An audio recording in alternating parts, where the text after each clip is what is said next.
छुटा जी तो कैला रंगदारी रे घड़ा चढ़ के मारबो बरियारी रे छुटा जी तो कैला रंगदारी रे घड़ा चढ़ के मारबो बरियारी रे तोरा बाप के न तोरा दादा के चिन्हबो बेटा सब गोली मारबो तैगो गिनबो तोरा बाप के न तोरा दादा के चिन्हबो बेटा सब गोली मारबो तैगो गिनबो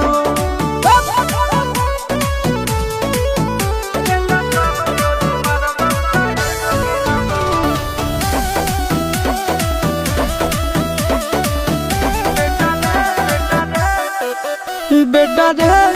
काटा से ठोक देबो चिमनी के भाटा में झोंक देबो देखबो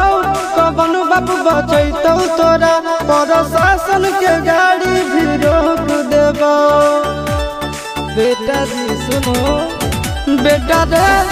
काटा से ठोक देबो चिमनी के भाटा में झोंक देबो देखबो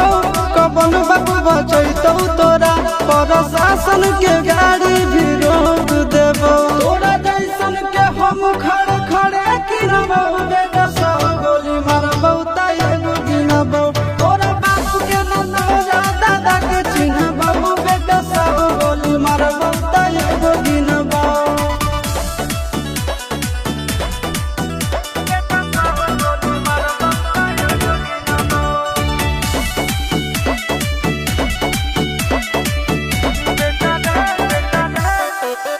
बेटा रे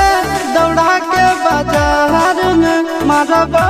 गोली तोर कपार में रंगदारी जे करभी बिहार में गड़ देबो गंगा जी किनार में इतना मार पड़तो न बेटा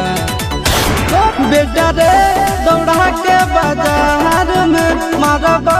गोली तोर कपार में रंगदारी जे करभी बिहार में गड़ देबो गंगा जी किनार में कहो चिंटू आशीष के कारण सुनबो बेटा सब गोली मारबो तैगो गिनबो तोरा बाप के न तोरा दादा के चिन्हबो बेटा सब गोली मारबो तैगो गिनबो मारत मारत पिछुआरा लाल कर दे बेटा ध्यान से बाप इधर है।